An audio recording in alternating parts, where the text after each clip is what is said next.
Morning, Catherine. Good morning. How are you? I'm great. How are you? I'm good. It looks sunny where you are. Are you in LA? I am in LA. It's actually not sunny. I'm just backlit. It's very rainy and Ah. dreary out I today. was going to say, I'm looking out of my window. I'm pretty sure I'm only a few miles down the road from you, and it's pouring with rain. It looks It very is sunny pouring where you rain. are. It's pouring rain. But I feel like because I'm closer to the water that maybe it's like a little bit Maybe. less fog. Yeah. How are you? Are But you well? Your family well? I'm very well. I was listening to what you were saying about family dynamics and making the most of situations and the positives, and also taking this time to focus on ourselves, which I think is such a silver lining moment in all this time that we're all spending at home, which I'm hearing a lot of people talk about, which makes me really excited to see how we're all going to emerge from this quarantine, hopefully better Yeah. versions of ourselves. How do you find this yourself? Because you're someone you've spoken very openly in the past about, the challenges of maintaining sort of good mental health and Mhm. physical health.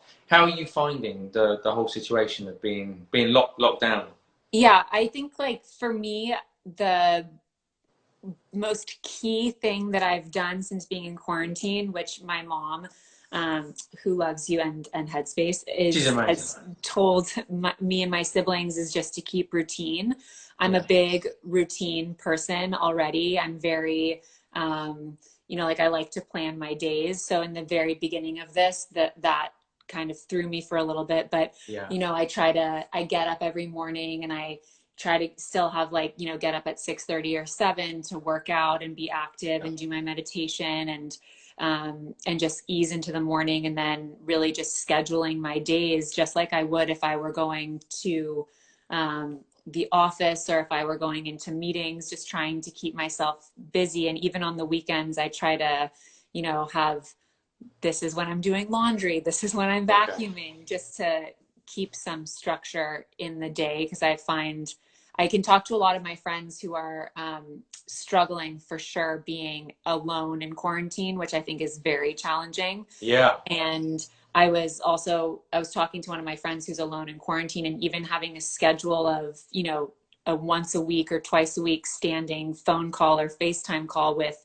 a friend who's in Yeah. quarantine by themselves is really helpful to do for both parties. So I try to do that And are you in and out? I'm assuming that you're quarantining with Chris, with with my your husband. husband. Yeah. I don't want to make any assumptions. I mean, everyone's life is different these days. Yeah, no, I Um, am. Yeah. are you in and out of each other's space a lot? Do you have your own kind of areas where the other one can't go? Like how do you kind of Oh, make it? How do you make it work? we don't have places where like we can't go, but I usually will come up to, we have an office off of our bedroom, and I'll come up here because I also, have been really working a lot on my book launch since all of this Yeah. kind of happened during my book launch. So Yeah. I've actually been very busy. So I'll come up here, and usually he'll be either downstairs doing his work or with my stepson doing school, which, the whole homeschooling thing is really interesting as well. Yeah. But we coexist very well together in the house, and also like I'll take a walk outside, and so will he. So we'll try to social distancing walk, of course.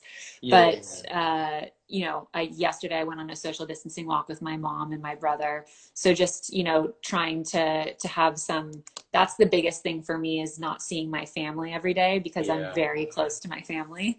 So that's like the biggest thing for me. But no, Chris and I actually are coexisting very well together. Okay, that's good to know. That's good to Yeah, know. I And know. do you find? Yeah, I'd love to talk to you about the book, or the stories within the book, really, in Mhm. just a moment. But yourself, are you someone who are you quite easy around others when difficult situations arise? Are you able to let go of that quite quickly, or is it something? Or do you tend to stew on things? Do you tend to kind of need time for things to process before you can then go back and have conversations with the other person? I am a big communicator, so I Yeah, think that I am somebody who likes to, if I have a disagreement with somebody or if something had happened, I like to communicate about it usually right away, which I yeah, think has positives and also negatives, because it's never good to communicate when you're in the heat of a moment. yeah, but I try to take some deep breaths, which my mom had always taught me if something happens that like really gets me irritated or frustrated, to take deep breaths. But I try to communicate in a really calm way. And also my mom is a very, she's constantly learning about different forms of communication. And I learned from her. And then also just, in our marriage, about imago communication and Yeah. talking to people in a certain way, talking to your loved ones in a certain way. And I think that that has been really helpful, but I'm definitely not someone who does well with like, oh, I'm not going to talk to you for the day and we're going to Yeah. I can't do that. It's like, I can't help myself. I have to talk about it. Yeah. Someone was just asking actually, what's the difference between? Is there a difference for you between forgiveness and letting go? I think forgiveness really is letting go. I mean, I Yeah. think that, through doing this book, I really did a deep dive into what forgiveness meant to so many of us and the role that it plays in our lives. And I would say that the biggest common thread with the 22 people that I interviewed for the book, and just people that I've talked to since the book being out, and prior to it coming out, is really that when you're able to forgive, it is letting go of pains from your past and Yeah. not allowing them to dictate your life moving forward or drag them into your life moving forward, and this sense of freedom that you feel when you're able to practice forgiveness. So Yeah. I would say that they're pretty, they go hand in hand with Yeah. the other. Did you interviewed what I think I'm sure I think in the book itself there's over 20 kind of Yes, different 22. Yeah. different stories, but I'm sure there were many more that you must have interviewed. Did you find a common thread between those different people? Were there characteristics? Was there something in their conditioning? Was it the way, lessons they'd learned growing up, or something that they discovered later in life that had allowed them to get to a place where they were able to forgive? Well, I think that the biggest common thread for sure would be, just that forgiveness is a gift that you give yourself and not to another person. And that to me, as someone who struggled with forgiveness and was really interested in it when wanting to do this book, and I'm still interested in it, of course. I think that a lot of us grow up with this idea that we have to wait for someone to ask for forgiveness in order to start your journey with forgiveness. And to hear from these 22 people that it is actually, a moment of you taking control of your own life and taking your power back and choosing to give yourself the gift of freedom, and freeing yourself from something that someone had done to you. That was probably the biggest common thread. And then I also talked to people, a lot of people who had faith in their lives Yeah. growing up. That I think helps a lot. And just seeing how parents communicate with their kids, and just people in general, about forgiveness from a very early age in faith-based backgrounds is, Yeah. definitely makes a big difference. But I think that it was important to me to have people who had faith and also who did not have faith, because Yeah. I think that that's, that is an image of how we all deal with certain things in our lives, and not all of us grow up with faith being a part of our lives. So it's Yeah. been interesting to see how different, forgiveness is for every single person that I've talked to and continue to talk to. Is there a I don't like to ask you to choose one because I'm sure they all. But is there one story, maybe not even necessarily from the book, but is there one story that kind of I can think of one. I'd love to share it in a minute, but a story of forgiveness that has kind of stayed with you and stuck with you beyond sort of the others. Um, well, I think in the book, it was really important to me to have a really big variety of forgiveness journeys in my book, of people who, had struggled with it in different ways, had practiced it in different ways, still might struggle with it. And so each story was so different. And I think every single person, I learned something completely different. I would say that, the differences between, you know, um, like Sue Klebold's story, I thought was a really interesting and different take on forgiveness, because her position. Her son was one of the Columbine shooters, and to Mhm. hear her take on forgiveness was really interesting and eye-opening for me, and I've heard for a lot of people as well. And then I think, you know, Chris Williams' story is an incredible one, and I did a Instagram live with him because he lost a lot of his family members in a car accident after being hit by a drunk driver, and has since then not only forgiven the drunk driver, who was 17 years old at the time, but has also created a really beautiful friendship with this drunk driver who, you know, took the lives of two of his children and his pregnant wife. So that story was incredible to me. But I Yeah. think really all of them are really moving and inspiring in different ways. Yeah, there's one I'd love to share that I have on the Headspace platform before, but it's about it was an interview that I watched between the Dalai Lama and a very elderly Tibetan monk that had escaped from Tibet, and he'd been held in a prisoner of war camp for a long time. He'd been tortured. He was there for 27 years. By the time he escaped, he was very kind of elderly, and the Dalai Lama turns to him and says, "Were you ever afraid for your life?" And this man kind of pauses, and he says, "I wasn't afraid for my life. I was afraid that I might lose my compassion, and I was afraid that I might lose my ability to forgive my captors." And for me, that it blew my mind at the Mhm. time. I remember just sort of actually just bawling, actually just crying. You know, I just thought it was extraordinary, our ability. I think very often we have an idea of ourselves and of what we're capable of, and we think Mhm. maybe we're not capable of forgiving in those situations. And I just think that, and the extremes that you talk about in your book as well. You know, we might Mhm. at first kind of think that that's so far out of reach, but those are everyday people kind of showing us that it's possible. And Yeah, there was a woman that I interviewed named Immaculée Ilibagiza, and she was in the Rwandan genocide, and she talked about being she hid out in a bathroom with 9 other women for 91 days throughout the whole genocide. And she talked about um, fearing, of course, that her family would be killed, which they were, but also fearing losing her faith, which she lost in while being in hideout, and then regained her faith, and also her forgiveness journey and her ability to forgive the person face to face who killed her entire family. And so that was also just a moving story, and also just, you know, the whole forgiveness movement in Rwanda is a beautiful one as well, and just yeah, really inspiring. yeah.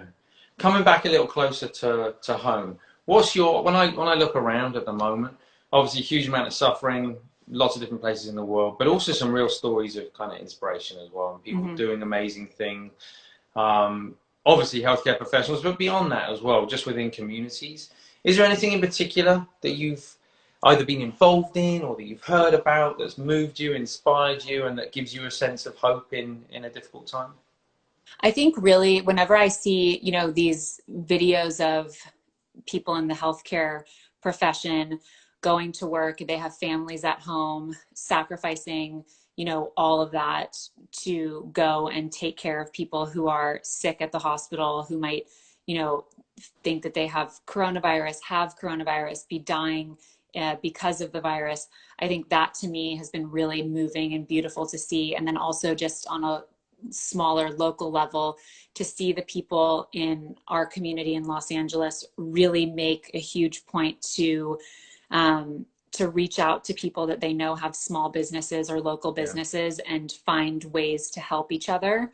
I think yeah, is a really beautiful thing because, you know, especially, and it might sound silly, but you look at, you know, restaurants and stores and mom and pop shops, and just, you know, people, I know a lot of people that I'm close with that, you know, have very small businesses, and this has been a very challenging time for them and for their employees. A lot of people have had to let a huge amount of employees go, yeah, and it's been really moving to me to see people just supporting one another, calling each other, checking in on each other, saying, how can I help? What can I yeah, do?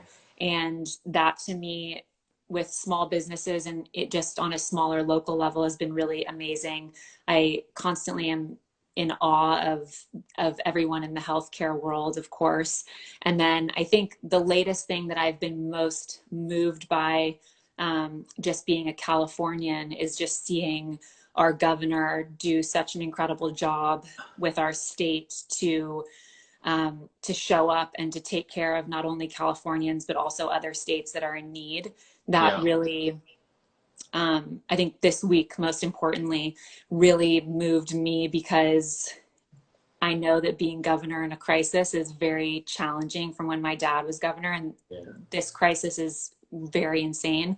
But I think that Governor Newsom has just done a really amazing job, Yeah.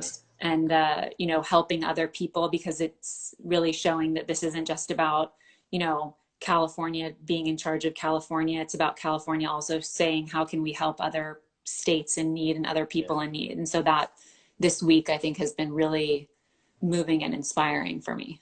Yeah, he's doing an incredible job, I think. Yeah. There's one more. There's people. There's lots of different questions coming up here, Katherine, and people from all over the world. Lots of shout outs for your dad as well, as I'm sure you're used to. But lots of people from different situations. We're going to do an exercise in just a minute, but there's one question that kind of stood out to me, and I think it will apply to all of us on here today. And that is for those of us who might find at times in our life difficult to forgive. In writing that book and in doing the research, what would you say to people who are struggling to forgive people, situations, things that have happened in their life? What are the things that they can put in place, or what are the things that they can let go of in order to make it easier to forgive? Well, I think when it comes to making things easier to forgive, unfortunately, there is no way to do that. And I have no quick fix on that, For because sure. everyone's forgiveness journey is so unique and so different from every other person's journey. I would say that for me, talking to other people, reading other people's stories, which is why I wrote this book, inspired me to forgive and inspired Yeah. me to welcome forgiveness into my own life. And so I would encourage people to read about other people's stories, listen to other people's stories, talk to another person about their forgiveness journey, because that's been Yeah. really helpful for me. And also, when people come to me and say, you know, I can't forgive, I'm struggling with forgiveness, I can't seem to do it, I always say, I get it. I totally understand, and that's okay. You know, Yeah. it's forgiveness is a very challenging thing for majority of people. And for some people, it comes very easily. And for a lot of people, you know, myself included, it's very hard a lot of the Yeah. time.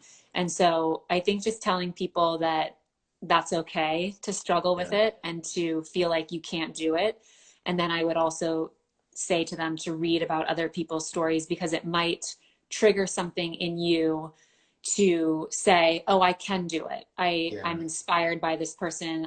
I see myself in that person's story, and I want that kind of freedom from whatever the incident is that has happened. And I crave that freedom just like they have now. So I really think that, you know, when you feel alone in your journey, which forgiveness is a journey that a lot of us feel alone in, and we read about other people's stories and know that we're not alone, that can be a huge moment in someone's forgiveness journey. And then just being inspired by the people in my book, and also just everyday people that you want to pick up a conversation with. And I also encourage people to do that, because when I first started writing this book, I would tell people that I've known for years, oh, I'm writing a book on forgiveness. And some people would get really serious, other people would get very quiet, and some people would burst into tears. And it would be, a lot of people would start crying that I've known for a very long time, and I had no idea that they were struggling to forgive, you know, an ex from 10 years ago, or someone who bullied them in high school, and that they were carrying that around with them every day. And so I think when you open up the conversation around a topic like forgiveness that isn't one that we talk about frequently, it allows people to open up and feel supported in a way that I think is really needed right now, and also really beautiful and inspiring. Yeah. It's a great message. And look, there's some messages coming up as well. I think it's really important to frame this as well, that forgiveness doesn't mean excusing the behavior Definitely. of others. It doesn't mean kind of accepting it in the sense of saying that's okay and that's acceptable behavior. It's how do we make peace in our own mind, right? Yeah, and also Outside of that situation. I had one of the women that I talked to in the book named Nadia Boltz-Weber. She does an amazing video on what forgiveness means to her, and she actually talked about it as being as someone saying, what you did to me is so not okay, Yeah. and so not appropriate, acceptable, and it's so hurtful that I don't want to take any of that with me into my future. And so to close your eyes and imagine yourself using bolt cutters to cut the chains that are attached to an incident, a person, and freeing yourself from that, because you don't want something that was so wrong and so terrible to come with you in your future moving forward. So it's definitely, forgiveness is never intended to excuse or to be a weakness or make anyone feel like, yeah, that's not that bad. It's really about you taking your power back and control of your future. It reminds me, I had a letter, it was a couple of years back now, from a lady. She was in, I think, sort of early 70s, mid 70s. And it was really powerful. Her husband had cheated on her 40 years before that time. And she'd never married again. She found out about it, they separated, and she'd never married again. And she said that, and she'd never done any, and I'm not suggesting that meditation is a quick fix at all, because it's definitely not. But it was really interesting. She'd started meditation about 3 to 6 months prior to writing the letter. And she said what it made her realize was that for 40 years, she'd been carrying a storyline around in her mind. And she'd been telling herself the same story over and over again. And in telling herself the same story, she hadn't allowed herself the space to forgive. And because she hadn't allowed herself the space to forgive, she hadn't really been able to move on with her life. And she realized she was kind of stuck. And in becoming aware of it, she said for the very first time in her life, she was able to put it down and feel kind of a sense of freedom from that situation. And I found it so moving that the idea that even after decades, after many, many decades, the realization that we are sometimes caught up in these storylines and that we're almost kind of trapping ourselves, not giving ourselves the space and time to step away from a situation. But just a reminder that it is always possible, no matter how much time has gone by, no matter how much pain has been felt. Yeah, 100%. I totally agree with that. And that's a big part of the book as well, is, how we as humans stay circling in our stories. And I think, truly, I think that meditation for me has calmed me in ways that have been really beneficial in so many ways in my life. But I think that, not, of course, what you're saying is not that like if you meditate you're going to be able to forgive 100% easier, but I do think that if you meditate and you allow yourself that stillness and that calmness, that you are more aware in your life of different things that maybe you were never aware of prior to bringing meditation into your life. And one of those things is forgiveness, or realizing that you're trapped in a story that you're spinning in and that you no longer want a part of. So I do actually think that meditation aids in forgiveness and allows forgiveness to maybe come to you easier, or to come to you in a different way that maybe you would never have allowed or been open to prior to allowing yourself to have that awareness and calmness in your life. Yeah. Well, Katherine, we're going to do, if it's okay with you, we're going to do a quick little exercise together. So in take 10, the idea is that people come together from around the world and we just pause for a couple of minutes. We've been doing some different kind of exercises, and I think around forgiveness, we did one yesterday, which sort of a loving kindness type practice where you imagine someone, you probably know it, you're familiar with it, but where you imagine somebody else and you use the breath. And the idea is kind of not only kind of grounding oneself, but also increasing the connection with the other person.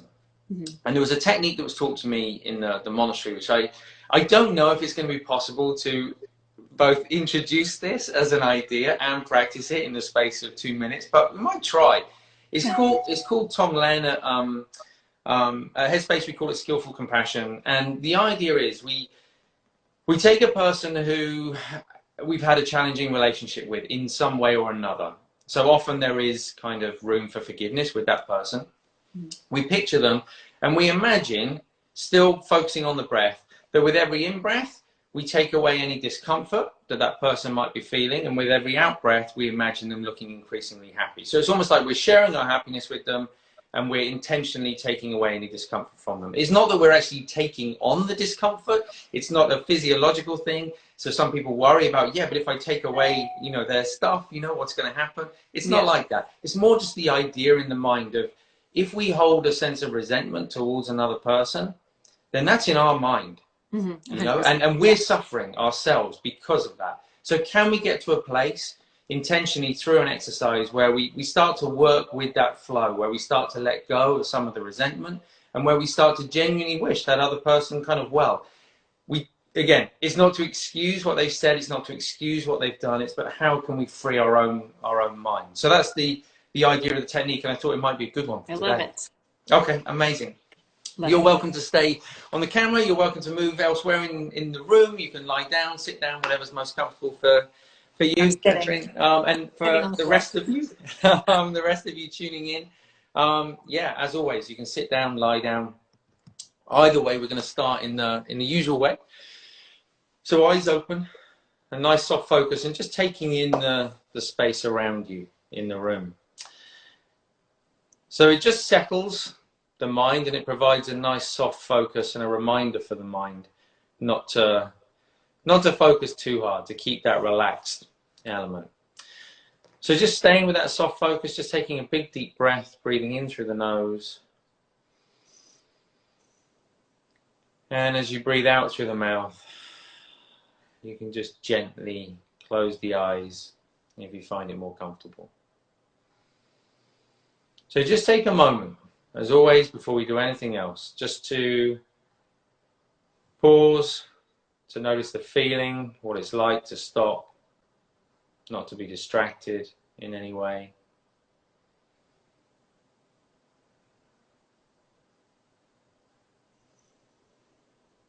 Just taking a moment to remind yourself that you're not there on your own, that there's lots of us from all around the world today coming together at the same time. And just coming back to that feeling of weight in the body, pressing down against the seat and the floor beneath you.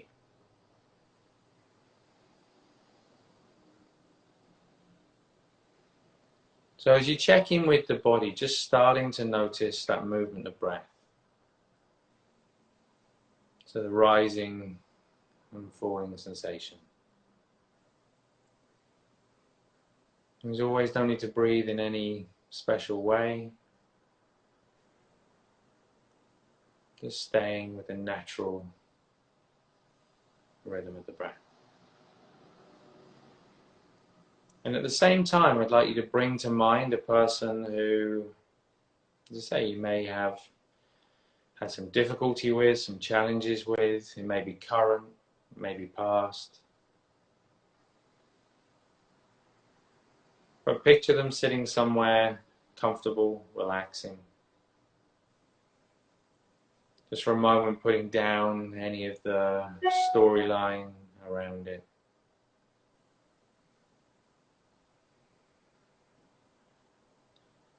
And still aware of the breath. With each in-breath, we imagine just any discomfort, any difficulty, any stress from that person, leaving them. And with each out-breath, we imagine sharing a sense of happiness, seeing the person look more at ease, more relaxed, more comfortable. So it sounds like there's a lot going on, but really there's just the breath. Our attention on the breath, and a sense that as the body breathes in, we're taking away the discomfort of another person. As we breathe out, we're sharing a sense of comfort and ease with that person. We might find ourselves getting distracted, caught up in the storyline. We see it, we let it go, we come back to the breath.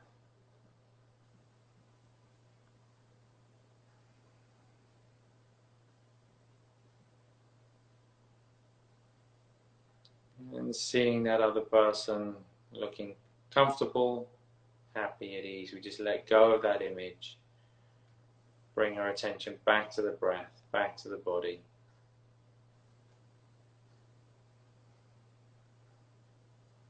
And whenever you feel ready, just gently opening the eyes again.